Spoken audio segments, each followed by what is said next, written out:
Hakafuni asham akkam jirtu kabajamtoota daawwattu televiizyinii FIB qophiin ispoortii FIB keenya kan guyyaarraa jalqabeeti kan jiru turtii waliin taasisnu keessatti akkuma waliifatame dhimmoota ispoortii biyya keessaaf biyya alaa argan irratti kaasnee bal'inaan marii taasisaa kan waliin turta istuudiyoo keessaa ani jireenyaa dinqiisaa fi Ashannaa fi Darajjee ogeessa kaameraa keenya Abdii Dassaalenyi waliin ta'uun turtii taasisna hamma xumura qophii keenyaatti waliin turan affeerraa keenya eessayyuu deemnaa isinii jenna.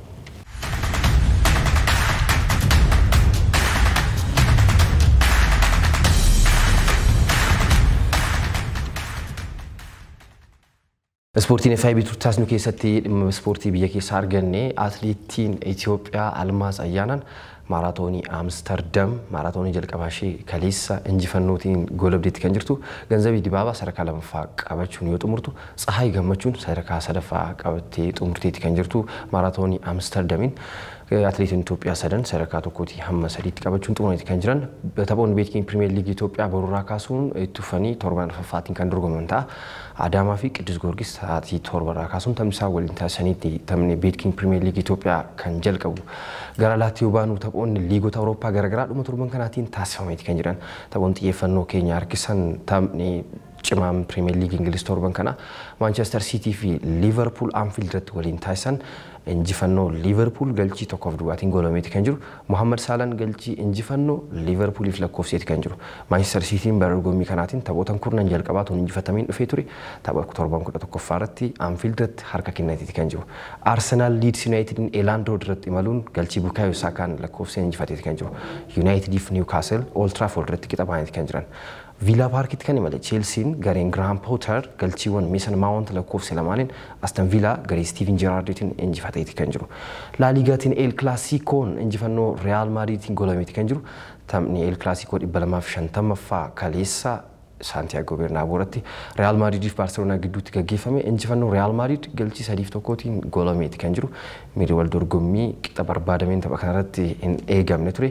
De Classic derbii warra Faransaaytiin Paris Saint-Germain Parc des Princes irratti Olympiacos Marseilleetiin galchii Neymar lakkoofseen injifateetti kan jiru dhimmoota biroos kaasnee waliin ilaalaa kan waliin turtaa amma xumura qophii keenyaatti waliin turan affeerraa keenya eessa hin deemina Ashuu jiru jirta akkam Jarre bagana gaafte. Bagana gaafte. Yerunda bagana gaafte sini jiru. Akka keessummaatti. Keessummaa taate. Maali bakka buufnu jecha kana. Maali yoo bakka buufne. Waa biraarraa. Jecha nabi. Oromoon jecha bal'aatu qabuti akka cirracha garaanaatiin tiree jecha Oromoo afaan Oromoo jechootaatiin kan badhaadhe. Yeroo hundumaa Oromoon jechootaan badhaadhee jirutti bagana gaafte. Amaleeffannaa ta'eef. Ammas irra deebiin bagana gaafte sini jira. Har'a gara dhimma keenyaatti haaseennu kaleessa Almaaz Ayyaanaan yaadannaa Olimpikii Riyoo irratti ture kan beeknu Almaaz Ayyaanaan fiigicha meetira 5,000tiin marsaa tokkootiin caaltee irra deebiste. Dursitee baate yeroo baay'ee. Akkamitti akkan siibsuun beeku dorgommii sana irratti guutummaa guutuutti olaantummaa fudhateeti kan turte. Ergasiitii Almaaz Ayyaanaa miidhamaatiin dhabneeti kan turre. Boodarra immoo sababa deessee turtee fi fiigicha tiraakii irraas fagaatteeti kan turte. Kaleessa maaraatoonii Amsterdamiiti. Maaraatoonii jalqabaa isheetti baay'ee kan fiigde Almaaz Ayyaanaan miidhamaa baqaqsanii yaaluu miila ishee irra mudateen isarraas bayyannatti deebitee dhuftee fiigicha kana injifatteetti kan jirtu namoonni baay'ee yeroo konsider ishee godhan she's the goat of track runner jedhaniin kanaa isaanii yeroo baay'ee Xurunesh Dibaabaa ture Olompikii bara 2010 irratti wanta sana kan nutti agarsiiste irra deebitee 2016tti Olompikii sana irratti yeroo irratti wanta isheen nutti agarsiiste namoota laphee namoota baay'ee keessa akka isheen jiraattu ishee taasiseeti. Jalqabuma kaafee waan amansiiftee injifattu fakkaata sababni isaa dursiiti kan isheen baatu osoo tiraakunni baay'een hafaniiti yookiin immoo lakkoofsaan marsaawwan baay'ee hafaniiti yeroo baay'ee dursiteetti baati erga dursee baatee boodadha kan isheen duubaati atileetonni ishee dorgoman duubatti hafanii amma marsaa tokkotti naannoo geessutti fa'aa kan isheen fiigaa turte kanaaf dursitee waan baatuuf namoonni baay'ee gaafa isheen baatu akka isheen injifattu tilmaamni ishee fi kennamu olaanaadha sababni isaa baate jennaan deebitee atileetonni biraa akka duubaan dhufanii qaqqabamne beekamaadha saffisa waan qabduuf ga'umsa qabdu kanatti fayyadamteeti kan isheen injifachaa turte akkuma beekamu immoo maaraatoonii Amsterdamiitiin kaleessa atileetonni Itoophiyaa akkuma sila kaafte sadan iyyuu tokkoon sadii bahaniiru ganzabii dibaabaas akkasuma tsahaay gammachuu atileetonni kun tokkoffaatti hanga sadaffaa qabataniiti kan isaan bahanii atileetonni maaraatoonii irratti karaa dubartoota ammaan kana waan baay'achaa dhufan fakkaatu jireenyaan atileetota tiraak irratti beeknu kanaan dura kan akka ganzabii dibaabaa fa'aa akkas ammas almaaz ayyaanaan fa'aa gara maaraatooniitti dhufaniiru waan ta'eef maaraatoonii irratti immoo kanaan dura kan beeknu goyitoo isaan fa'aas atileetiksii addunyaa Oreegon Ameerikaatti ganna darbee taasifame isaan irree akkasuma gahumsa olaanaa irratti waan argamaniif karaa dubartoota ammaan kana gariin biyyaalessa atileetonni Itoophiyaa karaa maaraatoonii dubaraa abdii waan qaban fakkaatu atileetonni baay'achaa waan jiraniif akkasuma immoo gahumsa yoo agarsiisu ta'ee almaaz ayyaanaan fa'aa ganzabeen fa'aa fiigicha kaleessaatiinis egaa almaaz ayyaanaan sa'aatii 2 daqiiqaa 17 fi sekondii 20 ganzabii dibaabaa sadarkaa lamaffaa qabatee kan ture sa'aatii 2 fi daqiiqaa 18 fi sekondii 5 tsahaay gammachuun sa'aatii 2 daqiiqaa 18 fi sekondii 59 sadarkaa 1.3 qabatanii kan turan sadarkaa 6ffaa Zinnaash Gaarraduu ture qabatee kan xumurte atileetonni Itoophiyaa 5 sadarkaa 1tti amma 10tti qabatanii warra jiran keessa turu jechaadha sadarkaa 1.3 immoo atileetota Itoophiyaa qabatee kan jiru almaaz ayyaanaa tiraak fiigicha tiraak irratti kana booda arguun illee waan ulfaatu fakkaata because fiigichi yeroo baay'ee fiigichi tiraakii fi fiigichi maaraatoonii garaagartummaa guddaa qaba. Yeroo baay'ee atileetota yoo ilaalte ta'e tiraak irratti gahumsi isaanii yeroo gadi bu'aa dhufu yookiin immoo tiraak irraa kana booda abdiin qabu jedhanii yeroo amananidha gara isaanii gara maaraatooniitti imala waan ta'eef saamti kun iyyuu murtoon isaan kennanii fi kun kana booda tiraak irratti waan mul'annu miti tiraak irraa fagaanne irraa kana booda nuti gara maaraatooniitti fuula keenya naannefanneera waan jedhan fakkaatu yeroo baay'ee kaaftee ilaalte jira. Gara taphoota beekiin pirimeer liigii Itoophiyaatti haa ceenume taphoonni beekiin pirimeer liigii Itoophiyaa torban arfaffaatiin boruurraa kaasanii kan dorgoman ta'a. Adaamaan sa'aatii torbarraa kaasuun akka sa'aatii laaqanaa irratti jechaadha. Qiddus Goorgis waliin taphatu ni eegama. Qiddus Goorgis bara kana egaa taphoota sadan jalqabaa irratti injifachuun qabxii 9 kan qabu. Adaamaan immoo gama isaatiin tapha jalqabaa Faasiil waliin injifatamuun ture kan jalqabe. Bor sa'aatii tokko torbarraa kaasuutiin kan taphni isaan taasisan ni eegama. Walqixxeen Hawaasaa waliin sa'aatii 10 irraa kaasuun darbii kibbaati miti. Walqixxeen bara kana gahumsa gaarii irra waan jiru fakkaata Gabra Kiristoos Biiraaraa jalatti durfama. Hawaasaan immoo xiqqoo ishee bara kana waan gufachaa jiru fakkaata bara kana xiqqoo ishee gaarii miti. Bortamni isaan taasisan ni eegama. Piriimaach tookii taphoota beekiin pirimeer liigii Itoophiyaa kaasuun illee baay'ee ulfaata. Al takka takka wantoota ati hin tilmaamne ta'a waan ta'eef dirreeratti.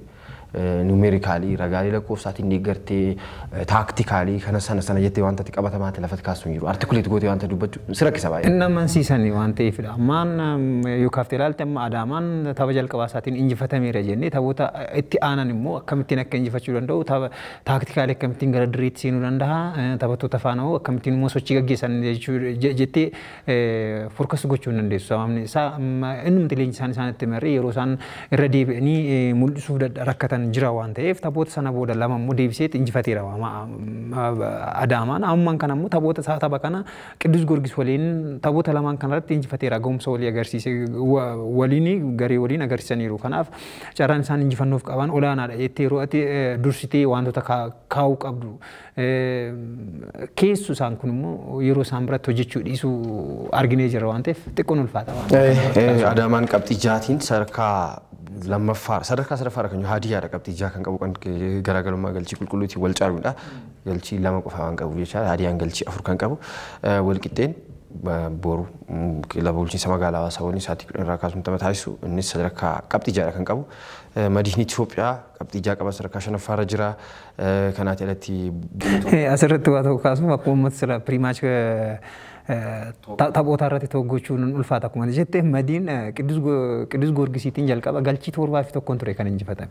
Sana booda immoo deebi'ee dhufee taphoota akka taphate lamaan immoo injifatee amma sadarkaan inni irratti argamu walqixxeeffaa waliin Adaamaa fi akkasuma Haadiyaa Hosaanaa waliin qabxii wal fakkaataa qabxii 6 qabaatee ida'ama galchii qofaadha. Neegatiiva 2 yookiin immoo liqii galchii 2 waan ofirraa qabuuf qofaatiin kan inni caalamee sadarkaa 5ffaa qabatee jiru. Kanaaf kaaftee ilaalte xiqqoo akkuma sila kaaftee pre-match token ulfaata beekiin pirimeer liigii Itoophiyaa irratti jechuuf. Iftaan gaafa roobii Arbaa Minci sa'aatii 7 irraa kaasuun Haadiyyaa waliin Baahir Daar sa'aatii 10 irraa kaasuun Direedhaa waliin taphni isaanis ni eegama. Gaafa Kamisaa immoo Buna Itoophiyaa Buna Sidaamaa waliin darbii buna Kilaboonni kunneen lama maqaa isaanii irratti buna kan Buna jedhu. waan qabaataniif. Sa'aatii torbarraa kaasuun humni ibsaa immoo laga xaafuu laga daadhii lamaan isaanii bara darbe liiga olaanoo keessa dorgomaa turan bara kana gara pirimeer liigiitti kan ol guddatan Faasiil gaafa jimaataa raayyaa ittisaa waliin sa'aatii torbarraa kaasuun Walaayittaa Diichaan madiin Itoophiyaa waliin sa'aatii 10 irraa kaasuun taphisaa taasisan hin eegama. Mee qabxii taphoota galmaa ilaallee immoo sagantaa keenya itti aanutti qabannee wanti deemnu ta'a jechaadha. Kabajamtoota daawwattoota televezyiinii FIB hordofaa kan jirtan qophii ispoortii FIB dha. Dhimmoota ispoortii biyya keessaaf biyya alaa argan irratti kaasnee waliin marii taasisaa kan jiru. Turtii booda yeroo itti deemu dhimmoota ispoortii baargamaa arganitti kan ceenu ta'a. Nu waliin turan amma saffeera keenya eessa hin deemina.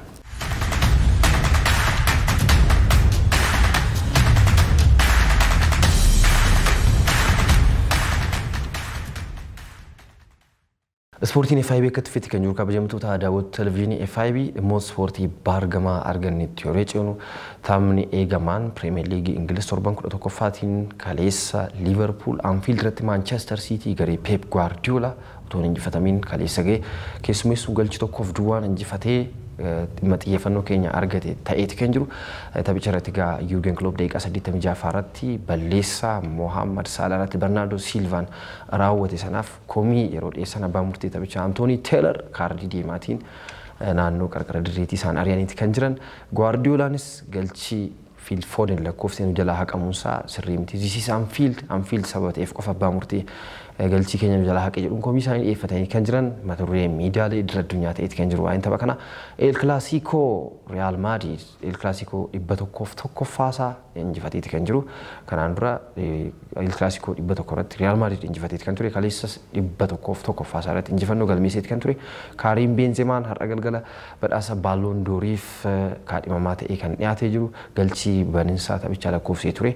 Vinicius Junior kubbaan garagalchiitti yaade immoo taphataan gidduu Real Madrid Federico Valverde argatee garagalchiitti lakkoofsee galchii lamaaf duwwaatiin dursaa boqonnaa baay'ee ture. Ashu waa'ee El Clasico xiqqoo shoon tokko waan tokko haa jennu. Benzemaan kaleessa galchaa ajaa'ibaa lakkoofsee ture. Valverdenis galchii dhukaasa rasaasaa tuffachiisu tokko lakkoofseeti kan ture. Kaleessa Microsoftiin software Microsoft taphoota La Liga analysis kan hojjetu ragaalee lakkoofsaa kan baasu akka ta'een beekama. Kaleessa La Liga TV irratti waan tokko agarsiisee ture. Kubbaa Federico Valverde gara afkarootti yaade sun carraan garagalchiitti geeddaramuu ishee dhibbeentaa 7 qofaa ture. Dhibbeentaa 93 yookiin bilook ta'a yookiin kan reegaatu jalaa qaba yookiin taphattoota isaa jalaa deebisatee Deflected ta'a. Yookiin deflect ta'a. Waan fedheefu galchiitti lakkaa'amuu isaa carraan isaa dhiphaa ture garuu taphataan kun haala nama ajaa'ibuutiin an amazing screamer ture rukuttaan sun kan Benzimaas bareedaa ture boodarra Rodrigoon penaaltiidhaan galchii lakkoofsee ture. Ferran Torres otoo Rodrigoon galchii lakkoofsiin daqiiqaa 84 irratti natti fakkaata. 80 kubbaa Robert Lewandowski mijeessee kenne jijjiiramee dirree gara seenetti Torres. Generally waa'ee taphichaa kaasnee haasofnee osoo garuu Real Madrid amansiisee waan injifate fakkaata. Miirri wal dorgommii isa kanaan El Clasico irratti arginus irratti argine taphicha irratti akka eegame miti Benzemaaf Lewandowski gidduutti jennee ture. Juul Kundeen fa'aa deemanii turan tapha kaleessaatiin taphattoonni miidhaman Baarseloonaan dhabee ture. Waan tokko haa jennu waa'ee kana. El Clasicoon erga ulfa kabajisaa irraati mulqame jennee kaafne erga Cristiano Ronaldo fi Messiin kilaboota kana gadhiisanii booda keessumaa erga bara 2013 Cristiano Ronaldoon gadhiiseenas revivalin kun immoo masaanummaan isaan gidduu jiru haga kanatti hanga kana akka kanaan dura xiyyeeffannoo argachaadha kan turre ammaan kana garuu argatame Karim Benzema fi Robert Lewandowski gidduutti waan akka kana hin uumama jedhamee akka amma xiqqoo kaa'atti kan ture garuu akka eegame taane. Isaan dura waan tokko si kaasuuf yaada kee jabeessuuf jechaadha. Taphichaan dura atis kaasuuf yaali taasisteet kan turte. Erga Ronaldo fi Messiin liigicha gadhiisaniiti asitti El Clasico isa kanaan dura argaan turre. Ramos fa'aa, PP fa'aa taphattoota seenaa qabeeyyii kilaboota lamaanii erga garicha gadhiisaniisti. El Clasico kanaan dura argaa ture. Crowdii sana argaa hin jiru jedhamiti. Baran ammoo Lewandowski fi Karim Benzema gidduutti miidhoo dorgommii olaanaa mul'achuu danda'a taphattoota sarara fuulduraa kanneen lamaan jedhamee kaleessa taphichaan dura ragaa lakkoofsaa fudhatanii yoo isaan wal dorgommii isaan tokko argeen ture. Lamaaniyyuu fooyituu lakkoofsa galii uffatanii taphatu. Lamaanuu lakkoofsa galii taphatu. Lamaaniyyuu bara dorgommii kanaatu hin jalqabin dura tapha Champions League Eurooppaatiin walumaa galatti galchi 86 qabu ture. Lamaanuu ulfaatinni isaanii kiiloogiraama 81 ture. Lamaanuu hojjaan isaanii meetira 85 ture. Lamaanuu ijoollee lama qabu. Lamaan ijoollee lama qabu. Waan kun kee yaasamaa ture. Ka'anii keessa seenamanii haasa'amaa ture garuu mirri wal morkii isaan gidduu ture amma kanatti il kilaasiko kanaan dura irratti mul'anne jechuun hin danda'ama. Tokko Real Madrid caalmaa fudhateeti kan taphate guutuutti jennee kaasuu hin dandeenya. Sababni isaanii tokko Xaaviin Baarselonaatiin ijaarsarradha kan jiru akkuma beekamu. Taphoota hanga kana amma taphate kanaatti yeroo ammaa kanaatti garuu Laaligaa irratti tapha tokko yoo hin injifatamiin diimaati kan ture. Ammaa ta'u garuu Real Madridiidha kan injifatamuun isa qaqqabee galchiin irratti lakkaa'amarree galchii tokko qofaa ture. Kanaaf ga'umsa olaanaa irratti argama. Kanaaf Real Madriditiin morkataa ta'ee dhiyaachuu danda'a jedhamee tilmaamamee ture. Gara Champions Leaguetti olaalte immoo haalli irra jiru akkuma jirutti ta'e Laaligaa irratti ragaa lakkoofsaa waliin kaa'anii wantoonni kaa'aa turan akkuma turan ta'e garuu Real Madrid humna isaaniitiin ol ta'e waan dhiyaate fakkaata. Tapha kaleessaatiin yoo kaaftee ilaalte jireenyaan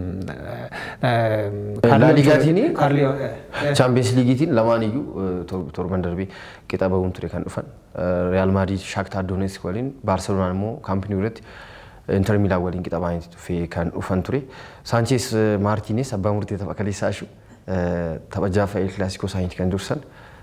Tapha isaan dursan irratti Real Madrid tapha sadaffaa isaaniiti kan jiru. Sadii wal qixxeessanii wal qixxeessanii. Kaarli yaada kotteroon si deebi'u Kaarlitoon immoo erga gara Real Madriditti deebi'anii dhufaniin as ga'umsa olaanaadha kan isaan agarsiisaa jiran jireenyaan taphattoota. Iskwaadiin isaanii iskwaadii kilaboota kaan wal qabdee yoo ilaalte iskwaadii bal'aa jettee haasoftu miti. Iskwaadii dhiphaadha kan isaan qaban dhugaa dubbachuuf. Taphata lakkoofsa sagal irratti Karim Benzemaatiin alan qabaani. Karim Benzemaan gaafa miidhamu Rodrigo harka mirgaarraa fuudhaniiti kan fuuldura gashan. Taphata sarara gidduurra taphatu Fede Valverde gara fuulduraatti taphoota ciccimuu irratti gara fuulduraatti taphattoota sarara fuulduraa sadii harka mirgaa karaa Benzemaa taphachiise galchaniiti kan isaan taphachiisan. Iskwaadiin isaanii dhugaadhumatti akka kilaboota kaanii gadi fageenya qaba jennee afaan guunnee dubbachuu hin dandeenyu. Garuu immoo mootiveeshinii yookiin immoo kaka'umsa taphattoonni Kaarlituu agarsiisan ga'umsa taphattoonni Kaarlituu agarsiisan keessumaa taphoota ciccimoo irratti hamma dhumaatti yeroo isaan du'anii ka'anii injifatan argineera. Kun immoo Kaarlituu biraati waan dhufee waan itti fakkaatan sababni isaa gareema kana qabatee ture. Zinedine Zidane Champions League irratti ga'umsa hamma barbaadame agarsiisuu dadhabee kan garicha gadhiise. Waan itti dabalame yoo jiraate taphataa sarara ittisa Bayern Munich irraati gara Real Madriditti dhufee David Alaba ture. Bara kana immoo yoo kaafne ilaalle Aurelien Tchouameni qofaadha. Kamavingaanis bararee ture. Kamavingaan taphattoonni kun immoo taphattoota sarara jalqaba galaa jiran iyyuu miti keessumaa Kamavingaan taphattoota jijjiiramanii seenan. Bara kana immoo Antonio Rudiger dabalamaniiru akkuma beekamu.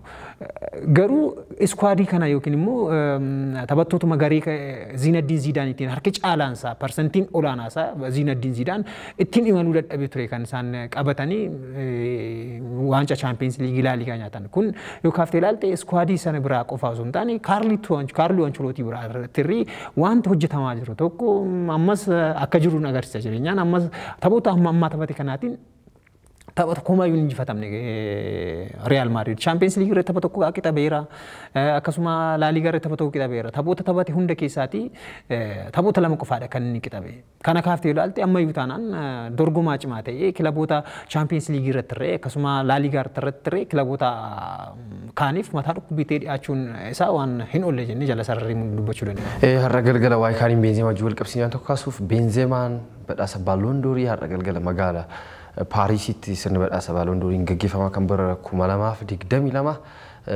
tilmaamni injifannoo olaanaa taphataa kanaaf kennamee kan jiru eenyu lammaffaa ba'a eenyu sadaffaa ba'a kan jedhamu parsantii 99.99 eenyumtu beeka eenyumtu waan beeku fakkaata har'a galgala sirni badhaasichaan gaggeeffamaa asumaan carraa kanaan akka daawwataniif isaan affeera kabajamtoota daawwatu televezyiinii FIB hordofaa kan jirtan qophii ispoortii FIB keenyadha akka tufeetti kan jiru turtii borii walitti deemnu waa'ee Pirimeer Liigii kaasnee kan haasa'uun ta'a nu waliin tura eessayyuu hin deemina.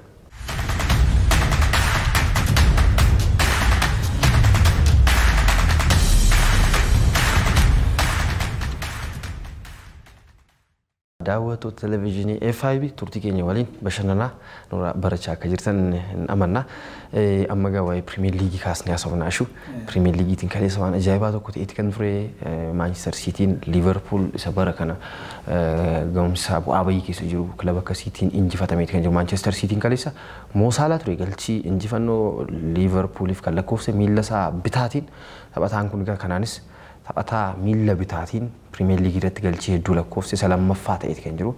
Kanaan dura taphataa malee seenaa qabeessa Liverpool duraanii Robbie Fowler ture. Galchii 105 kan qabu.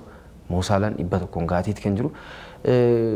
Walumaa galatti olaallee gaaffii asirratti ka'aa ture keessaa tokko taateewwan kanaan dura ajaa'ibsaa ture baay'ee taphicha El Clasico irrayyuu taatee maatii kubbaa miilaa xiyyeeffannoo maatii kubbaa miilaa addunyaa kana argachuu kan qabu tapha kana natti fakkaata. Jurgen Klopp kaardii diimaatiin qarqarri irraa ari'amanii kan turan Guardiolaan immoo yaada baay'ee deeggartoonni Liverpool saantimaatiin mataa Pep Guardiolaa rukutanii turan duubarraan. Saantimni itti darbatamee ture jedhee kaasee kan ture kanaaf irratti Bernardo Silvaan Mohamed Salah irratti balleessaa raawwateetiin dirree keessaa ba'uu qaba jedhamee kan ture. Sababa kanaatiidha Jurgen Kloppis qarqarri irratti kan ari'ataman. Phil Foden galchii tokko lakkoofseeti kan ture. Galchii Phil Foden lakkoofse sanaatiin dura kubbittiin yeroo build up taatee dhuftu natti fakkaata Erling Haaland Fabinho irratti balleessaa raawwatee ture. Fooyituu isaa harkisee taphaticha lafatti kuffisee ture. Kubbicha Fodeniif dabarsee kan kenne Foden galchii lakkoofsee ture. Enumaayyuu kubbaan sun miila Fabinho harka kubbaa Erling Braut Haalandiin qaqqabame Fabinhoon kubbaa sana injifatee erga harkaan qabatee booda ture kan kuffise sana booda hunduugaan fudhatee dabarsee erga dabartee booda kubbaa sana gara fuulduraatti isuma Erling Braut Haalandiif ture kan dabarsee. Vaariitiin ture kan laalame. Yeroo lama Haaland kanaa jalatti waan tokko si kaasuu Haaland Premier League Ingiliz bareeja kanaati tapha tokko irratti ture galchi kan lakkoofsiin bahe isheerratti assistii godhee bahe ture yaadatooteef tapha kam akka ta'e yaadadhu. Walumaa galatti Premier Leaguetiin galchi 15 akka qabu beekama. Aston Villa irratti Aston Villa irratti tapha kaleessaa irratti galchi lakkoofsine assistii sin goone Virgil van Dijk taphataa kana Giphi isaa keessa kaawwatee ture jechuudha. Yeroo baay'ee Erling Braut Haaland hamma tapha kaleessaatti nama miti jedhanii namoonni kaasaa turani. Kaleessa garuu namaadha jedhanii hanga nutti dhufaniiru sababni isaa to'atamuu danda'a. To'atamuu hin danda'a jedhanii yaada kaasanii turan. Tapha guutummaan tapha Manchester City fi Liverpool gidduutti kaafne ilaalle jireenyaan jalqabumaa kaafne hanga xumuraatti yoo teeknikaalii dirree keessatti wantoota mul'atanii fi wantoota alaanarree mul'atan kaafne ilaalle jireenyaan taphoota jalqabaa irratti boqonnaa dura guutummaan guutuutti taphichi xiqqoo ture yookiin immoo badaa hanga kana hawwataa ture jennee kaasuun ulfaata sababni isaa xiqqoo giddu sirriina qabaa ture taphicha yeroo daawwachaa ture amma daqiiqaa 30 manatti fa daqiiqaa 20 maal maalitti miirri wal dorgomii badaa mul'achaa ture keessumaa Manchester Cityin haala beekamneen kubbaa duuba ta'e ittisaa ture Liverpool possess godhee ture. Kubbaanis gidduu takka kilaba tokko harkatti doomneettoo takka kilaba tokko harkatti as jirama kubbaawwan gidduutti citaadha kan isaan turani. Miirri wal dorgomii argamaa hin turre amma kana immoo yaaliiwwan teessanii nama kaasan mataa nama qabachiisan hamma kana homaa tokko nagarre ture tapha boqonnaa dura yoo ndogooru dhabaadhe yaalii takka Erling Braut Haaland kubbaa Kevin De Bruyne harkaatii biraa isa qaqqabdee addaatiin itti bu'ee kan yaaleetiin ala yaaliin hamma kana kilaboota lamaan irraayyuu mul'ateera jennee kaasnee dubbachuun hin ulfaata ture.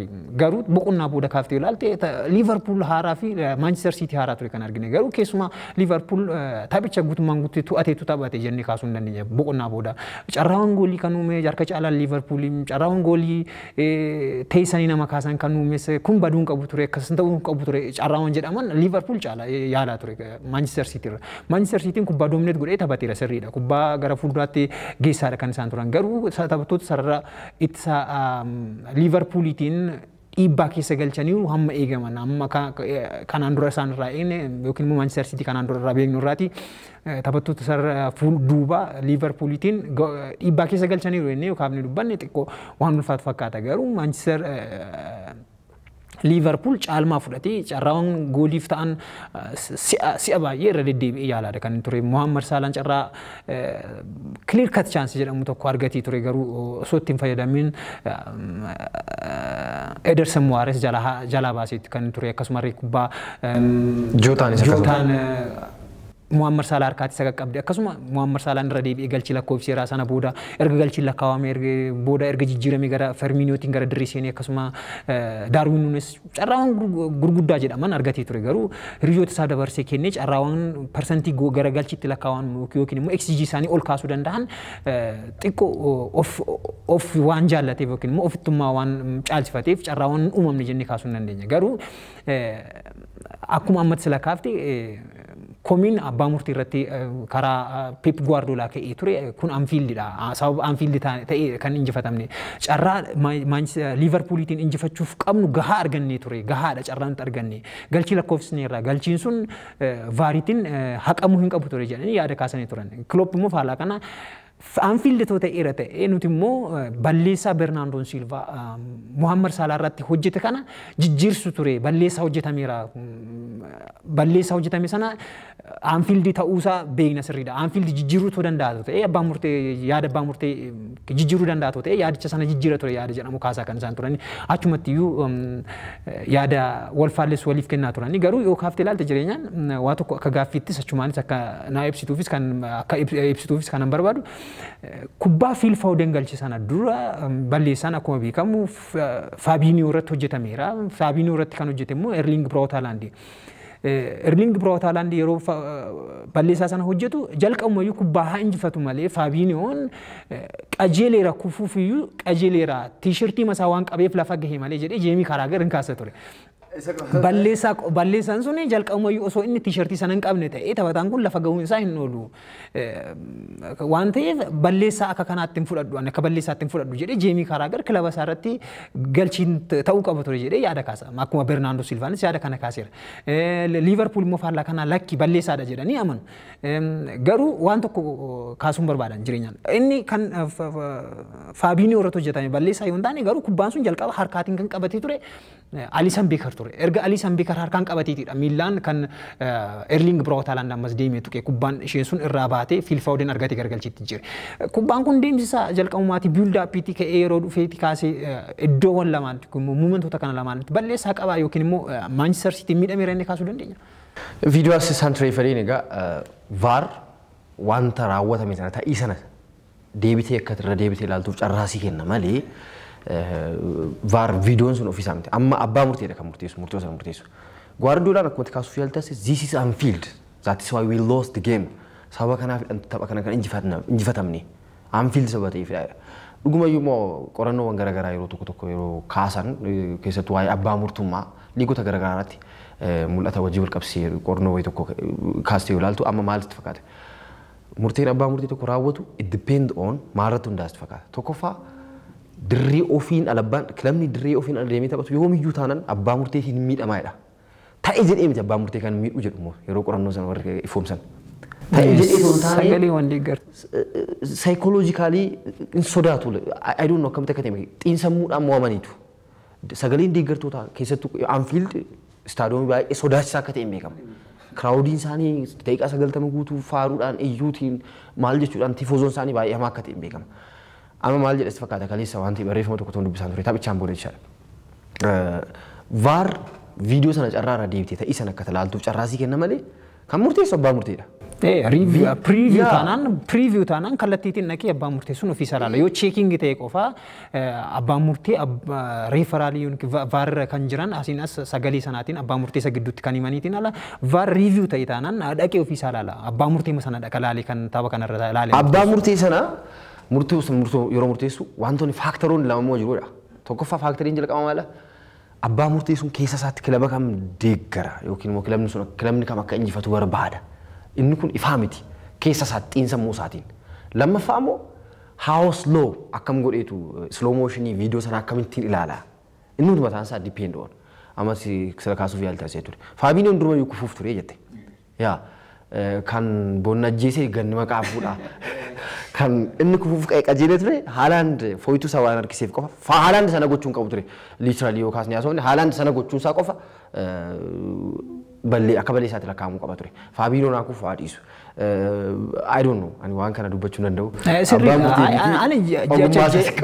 Jecha Jamie Carragher fi Bernardo Silva yaada Bernardo Silva irratti Jamie Carragher Liverpool keessatti taphataa akkamii akka ta'e leejendii akkamii akka ta'e beekamaadha. BT Sport irraatidha kan taphoota tamsaasuuf yeroo xiinxalaa ture. Host godha prograamii. Garuu kilaba isaa irratti kun balleessaa miti jedhee yeroo murteessu waan an nageef akka kamitti ilaalta jedhee ni yaada kaasuu si barbaada. VAR jiru ta'e goolii ture wantichi. Asitti itti gaafatamuu kan qabu VARidha. Irra deebi'amee ilaalamuu qabaachuu dhiisuunsaa irra deebi'amee ilaalamuunsaa Liverpooliif ooguu yookiin immoo Liverpooliif looguu fakkaata ta'e I don't know. garuu akkuma ilaalle immoo Faabiinoon kufuuf qajeelee ture jette House Law abbaan murteessuun Antoonii Teelar viidiyoo sana yeroo ilaalaa ture slow motion isaa hammam ture numti jedhu mataan isaa akkanaan ilaaltu isaa mataan isaa murtoo abbaa murteessu irratti dhiibbaa mataa isaa qaba. Anyways Liverpool gara injifannootti deebi'achuu fi Darwin Nunes galuu kaleessa gara ofittummaa waan baay'ee kubbaa lama sadii ta'u yookiin hiriyoota gariisaaf kennuu danda'u yookiin lakkoofsuu danda'u. Clear kan ta'e tokko Muhammad Salaaf kallattiitiin otoo galchi kenneera ta'e Muhammad Salaan carraan inni gara persentiin inni gara galchiitti jiru qabu eksijiin isaa baay'ee ol ka'aadha kan ture. Haa ta'u garuu ofittummaa waan filateef kubbaa sana as deebisuuf jedheet tokko Liverpool. Egaan taphoota biroos kaasnee ilaallu Leicester City Crystal Palace waliin galchi malee duwwaaf duwwaatiin King Power irratti adda baay'inatti kan jiran Fulham Bournemouth waliin Craven Cottage irratti galchi 2-2 qixa baay'inatti kan jiran Wolves leenjisaa Bruno Lage erga gaggeesseeti asitti injifannoo jalqabaasaa Molineux irratti Nottingham Forest irratti galmeesseeti kan jiru galchi 1-2tiin Nottingham Forest injifatee Tottenham Hotspur Evertoniin Stadoomii isaarratti keessumeessuun galchi 2-2tiin injifateeti kan jiru Harry Kane galchi 9ffaasaa lakkoofseetiin kan jiru kanaati alatti egaa Premier Leagueetiin walitti aansuun taphoota 5 irratti galchi lakkoofsuunis riikardii haaraa qabateeti kan jiru Harry Kane kanaati alatti galchi tokko immoo kan lakkoofsi Hooyibee ture kubbaa Bentaankur mijeessee kennee fi taphattoonni holding midfielderiin Tottenham lamaan galchitti sanaaf shoora isaanii baatanii jechuun hin danda'amaashu taphoota biroos kaasnee ilaallu Aston Villaan Villa Park irratti Chelsea keessummeessuun galchi 2-2tiin injifateeti kan jiru Chelsea keessummeessee injifatee Mason Mount ture galchiiwwan lamaan kan lakkoofse taphataa umurii xiqqaatiin Chelsea dafee galchii 25 lakkoofse ta'ee galmaa'eeti kan jiru riikardii Eden Hazard itti aanee taphataa biraa ta'eeti kan jiru Mason Mount. Waa tokko kaasuuf tapha Chelsea fi Aston Villa irratti Chelsean erga Graham Potteriitiin qabamiinas tapha jalqabaa isaatiin ala sochii gaariidha kan inni gaggeessaa jiru jireenyaan tapha kaleessaa mirri morkii irratti mul'ate jennee kaasuu hin dandeenya Aston Villaatiin 2-0tiin kan injifate keessumaa taphataan karra eegaan isaanii gahumsa olaanaa irratti ture kan taphoota kubbaawwan lama amanuuf nama rakkisan seef godhee kilaabni isaa akka inni injifannoo gonfatuuf kan garee isa gargaare Eduardo Menditiin kipa Arrizabalagaan kan ammaan kana filannoo Graham Potter ta'ee gara diriitti Graham Potter ta'ee kan siinaa jiru. Waan tokko sii kaasuuf ashu taphoota 3 darban irratti filannoo jalqabaatiin Graham Potter taphataa kana fayyadameeti kan jiru kipa Arrizabalaga taphoota 3 irratti giddu galeessaan in average kubbaa 3.2 kubbaa murteesstuu seef godha. Kanaatiinis Premier League irraa tokkoffaadha. Optaatu baasee ragaa kana Alisson giddu galeessaan kubbaa 2.7 sadarkaa lamaffaa Jordan Pickford kan Riga Everton kubbaa 2.7 Neto kubbaa 2.6 Nick Pope kubbaa 2.2 yeroo 2.2 seef godhachaa Arrizabalagaan Eduardo Mendiitti yaaddoo waan ta'e fakkaata. Arrizabalagaa kanaan dura Atletico Bilbao keessatti beeknu waan argaa dhufne fakkaata ammaan kana kubbaawwan lama clear ta'an jireenyaan kubbaawwan inni jalqabaa keessumaa inni seeviin inni jalqabaa sun kubbaan kun seevii ta'uuf yeroowwan 3 kan itti deebi'aman ture yeroowwan 3 kufee ka'eeti kan deebise ammaan kana Eduardo Mendiin kanaan dura filannoo Thomas Tuchel ta'anii ta'ee kan karra eegaa ture ammaan kana Graham Potter jalatti immoo kipa Arrizabalagaan gara filannootti deebi'eeti kan jiru gahumsa kam nutti agarsiisa akka ammaa kanatti fufamu inni jedhamu immoo gama biraati garuu Chelsean gahumsa bareedaa irratti argama waan jiru Champions Leaguetiin tapha jalqabaa isaanii Champions League irratti akkuma qixa bahanii jalqaban taphoota 2 dhaqaa gala AC Milan injifataniiru Premier League irratti injifannoo irratti kan isaan argamani Chelsean erga leenjisaa jijjiiree gahumsa haaraa agarsiisaa jira jennee dubbachuu dandeenya. Yoomiyyuu taanaan jijjiiramni wayii tokko qaama wayii tokkoon fayyada qaama wayii tokko immoo akkamiin beekama siyaasa irratti yoo ta'e. So Leeds United Ilandoo irratti Arsenal keessummeessuun galchi tokko duwwaan injifateeti kan jiru Bukayo Saka ture galchi injifannoo Arsenal kan lakkoofse Bukayo Sakaan Mikel Arteta jalatti galchi 50ffaasaa lakkoofseeti kan jiru kanaanis taphataa jalqabaa erga Mikel Artetaan hojii leenjisummaa Arsenal fudhatee asti galchi hedduu lakkoofseeti kan jiru galchi 50 kubbaa galchi 20 lakkoofseera kubbaa 24 immoo hiriyoota garee isaa mijeessee kenneeti kan jiru galchiiwwan 50 Arsenal Arteta jalatti argateef gumaacha isaa kallattiitiin baadee tapha kana irratti waa tokko kaasuuf ammaan kana baqa waa'ee Arsenal kan haasaamuu qabu amma waan fakkaatu sababni isaa garaagarummaan isaan Manchester City waliin qaban gara afuriitti bal'ateeti kan Tottenham waliinis taphoota kaleessa gaggeeffamaniitiin akka deeggartoota Arsenal gammachuutiin dabarsa jira jedhee yaadu jireenyaan tokko Manchester Cityin injifatameefira Manchester City qofti duuba isaanii luka miila isaanii ilaalee deemuun qofaan xiqqoo akka rifannaa keessa isaan galan isaan waan taasisuuf ammaan kana yeroo ammaa kana xiqqoo irraa siquun isaanii akka fooyyeetti ilaalamuu danda'a. Ga'umsa kanaatiin kan itti fufa yoo ta'e taphotaan amma 11ffaarra jiru gara 20ffaatti siqanii haala kanaatiin itti fufa yookiin immoo dursaa yoo dhufan jireenyaan konfidensiin isaan irree kana booda gara waancaaf qaban waan dabalaa dhufu fakkaata itti dhiyaanne irra kana booda amma as geenye immoo waan laafnu fakkaannu jedhanii mataa jabaachuu danda'u. Garuu Peep Gaardiolaan qabxii afuriitiin irraa fagaateetti kan jiru. Ammaan kana yeroo ammaa kana Tottenhamis garaagarummaan isaan gidduu jiru qabxii afur ta'eetti kan jiru. Kanaan dura qabxii tokko ture. Arsenaal boqonnaa kenneefira uffee jedhanii ara galfatanii. Taphni isaan ammaan yeroo ammaa kana gaafa roobii dhuftu waliin qaban turan irree Manchester City waliin ture kan isaan qaban. Manchester City waliin taphni isaan qaban kun immoo yeroof suspend ta'ee kan jiru. Postpone ta'eetti kan jiru. Taphni kun postpone ta'uun isaan qofaa yookiin immoo yeroo biraatti darbuun isaa qofaa akka biraatti yookiin immoo karaa gaarummaan isaa fudhatamuu danda'a. Kompoosharii kennaafi. Yeroo alana walitti dhufan taphattoonni Manchester City kanneen akka murteessoo jedhama miidhamanii argachuu danda'u. Amma keessumaa Manchester City yoo kaaftee ilaalte tapha injifatame yeroo dhufu tapha kilaba isatti aanu irratti yeroo baay'ee aarisaa waan baatu fakkaata ture. Galchiiwwan baay'ee lakkoofsee yeroo baay'ee irra deddeebiin argineerra Arsenaaliif hamaa ta'uu danda'a ture. Ammaan kana garuu darbuun isaa qofaa waan uffee isaaniif jedhe fakkaata. Garuu immoo Arsenaal bara kana Manchester Cityfis haala salphaa ta'eetiin harka kenna jennee dubbachuun. Waan fedheef yeroo na deebisu gaafficha Manchester United Old Trafford irratti Newcastle keessummeessuun galchii malee duwwaatiin adda baay'inatti kan jiran erga Premier Leaguein akka haaraatti hundeeffameeti asitti tapha 76ffaasaa Manchester United galchii malee duwwaatiin qixabeeti kan jiru. Taphni 31 immoo kan isaan qixabaan erga Ferguson hojii leenjisummaa gadhiisaniiti akkati kan beekamu Ferguson waggaa 26 ture Manchester United kan leenjisee Southampton West Ham waliin galchii tokkoon qixabaanii taphoonni Premier Leagueetiin Ingiliziitiin gaggeeffaman kana fakkaatu ture. La Ligaatiin sila caqasuuf yaaltaasiniiti kan ture. Serie A irratti Empoliin Monza galchii tokkoof duwwaatiin Derbii Tuuriiniitiin Torinoon Juventusiin keessummeessuun galchii tokkoof duwwaatiin injifatemeeti kan jiru.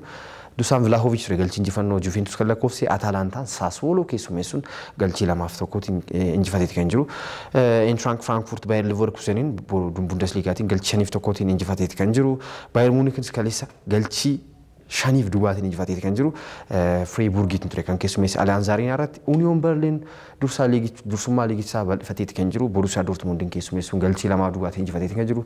Kilaboota ciccimoo Bundesligaa 3 waliin tapha taasiseen amma ammaatti jataa qabxii 7 walitti qabateeti kan jiru. Possible qabxii 9 keessa Dortmundin injifate, Bayern Munich injifate, Leipzig waliin immoo qixabee jechaadha. Tapha tokko qofaadha bara kana kan injifatame numtiyyuu Eintracht Frankfurt waliitiin 2-0tiin kan injifatameen ala bara kana gumsa gaarii Liigii Faransaaytiin Paris Saint-Germain Olympiacos de Marseilleetiin keessummeessuun darbii De Classiqueetiin galchii 1-2tiin kan injifate. Neymar ture galcha kan lakkoofse Kylian Mbappé ture kubbisa mijeessee kan kenne dhimmoonni torban kanaatiin liigota Awurooppaa irratti xiyyeeffannoo keenya argatan kana fakkaatu yeroo ta'an immoo dhimmoota biroo qabannee walitti deebina jechaadha. Kabajamtoota daawwattoota televezyiinii FIB hordofaa kan turtan qophii ispoortii FIB kan ture dhimmoota ispoortii biyya keessaa biyya alaa argan irratti kaasne bal'inaan marii taasisaa kan ture. As stuudiyoo keessaa ani jireenyaa dinqiisaa Fashannaa fi Darjii ogeessa kaameraa keenya Abdii Dasaaliny waliin ta'uun turtii taasisneeti kan jiru. Yeroo itti aanu dhimmoota biroo qabannee walitti deebinutti nagaan tura horaa bulaa deebana.